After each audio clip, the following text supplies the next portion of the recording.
देखो, इन्होंने एक बात कही, उदयवीर सिंह ने, इस बात को नोट किया जाए कि इनका कहना है कि वो समाजवादी पार्टी का अधिकृत अकाउंट नहीं है, वो कोई ट्रोलर है जो इस तरह की भाषा का इस्तेमाल करता है और समाजवादी पार्टी इससे डिस्टेंस मेंटेन करती है।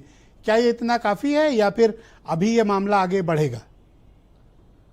देखिए, जो सोशल मीडिया का खेल है ये दोनों तरफ से है और जो समझदार और पढ़े लिखे लोग हैं वो यही करते हैं। वो छद्म लोगों से, छद्म नामों से तमाम सारे लोगों के लिए तमाम भाषाएं लिखवाते हैं। इसको कोई बहुत गूढ़ रहस्य नहीं है जानने के लिए। ये राजनीति में, चूंकि आज की तारीख में उत्तर प्रदेश में दो दल सीधी लड़ाई में हैं, समाजवादी पार्टी और भाजपा, तो स्वाभाविक है कि इनकी लड़ाई का स्तर भी बहुत उग्र होगा और बहुत आगे होगा। खास तौर से अब जैसे जैसे विधानसभा चुनाव करीब आएगा वहाँ भी ये मामले और गरमाएंगे और स्तर इससे भी नीचे जा सकता है। ब्रजेश जी, अगर हम लोग ये गांव की भाषा में कहें जितने में तो गाली गलौज माँ बहन सब हो जाता है।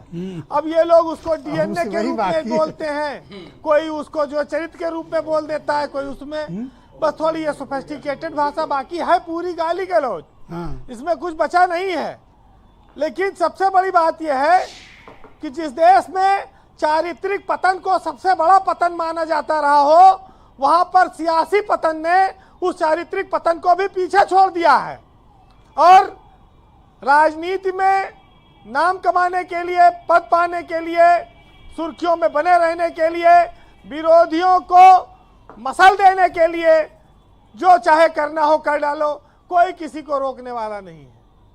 अनकंट्रोल्ड मीडिया एक सोशल मीडिया बन चुका है और इसका जो असर है वो समाज पर बहुत व्यापक है। लेकिन अब करेंगे क्या? हमारे यहाँ कहा जाता है कि भाषा की मर्यादा रखो, भाषा की मर्यादा रखो, और राजनीति में बदले की भावना से काम नहीं होता और हो सब उसका उल्टा रहा है। ना भाषा की मर्यादा रखेंगे और बदले के भावना से ही सारा काम होगा जी। अब सब कुछ उल्टा दिख रहा है। तो जो ज्यादा गंदगी करे वो ज्यादा बुलंदी पर रहे, ज्यादा। एक बात जरूर कहूंगा कि ब्रजेश पाठक जी उप मुख्यमंत्री के पद पर हैं। अभी उदयवीर जी ने कहा सदन में एक बार नेताजी के लिए भी बात 4-5 महीना पहले आई थी, तब भी काफी विवाद हुआ था। वैसे तो पाठक जी शालीन आदमी हैं, लोगों से मिलते हैं और उनका काम भी करते हैं, लेकिन 5-6 महीना में एक आध बार उनकी कहा जाए तो कोई ना कोई ऐसी विवाद में उनके बयान आ जाते हैं जिसकी वजह से लड़ाई सीधी हो जाती है। तो ये बात जरूर है कि राजनीति में फिसलन तो होती ही है और उस फिसलन में कई बार चीजें फंस जाती हैं। वैसे पाठक जी सर्वसुलभ नेता हैं और उनसे मिलना भी आसान है, काम होना हो एक अलग बात है। तो ये बात हमेशा ध्यान रखने वाली है। अब इसका जवाब तो हेमंत जी ही देंगे, मैं उनसे पूछ लूंगा, आप कंटिन्यू करो। ब्रजेश जी, अब देखिए वही बात हो गई इतनी देर से कि जैसे हमारे भारतीय समाज में औरत अपने आदमी को सब कुछ मानती है, बस खाली उसका कहना नहीं मानती। वैसे है कि नेता से कहो संयम बरतो, न बोलो वो न बोलो, मानेंगे नहीं, कहेंगे हमने नहीं किया, करेंगे सब।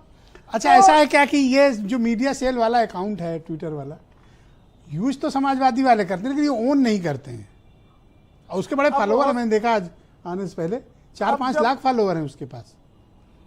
तो देखिए अब इसमें तो सरकार के पास अधिकार अब ये तो है, डिस्टेंस मेंटेन करने का हमसे मतलब ही नहीं है, सरकार जांच करे और सरकार के पास अधिकार है। अब बात सही, अगर अधिकृत प्रवक्ता ये कह रहे हैं तो ठीक है, उनकी बात मानी जाएगी। और दोनों तरफ से है, सब पार्टियों के पास इस तरह के बहुत सारे हैंडल हैं और बहुत सारी बातें कही जाती हैं। तो देखिए जो प्रदूषण है वो चारों तरफ से फैला है और नेता हमारे आजकल गाजर का जूस पी के बोल रहे हैं, बयान देते हैं, तो आप जान लो ताकतवर शक्तिशाली हैं सब ये लोग। हालांकि अनिल दुबे जी आजकल गर्मी में जो है वो, अरे आपको भी वही मिले हैं, आप मतलब आप तो छोड़ दो उनको, कह ले दो, आपने कहा वो भी कह ले। नहीं, अनिल दुबे जी तो गर्मी के नाते तरबूज वाला ज्यादा पीते हैं, तो वो अलग बात है।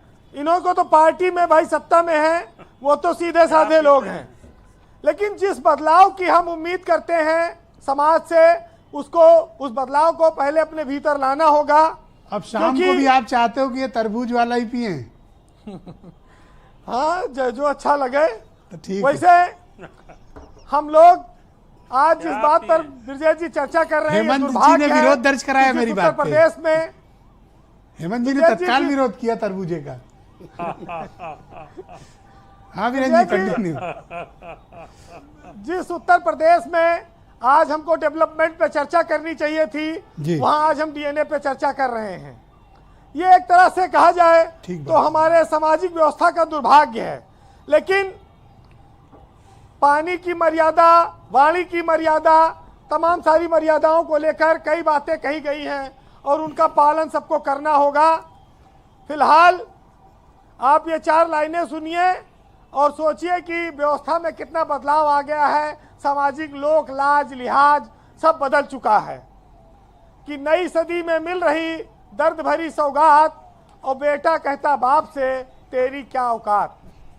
तो मंदिर में करें पूजा, घर में करें कलेश, और बापू तो बोझ लगे और पत्थर लगे गणेश।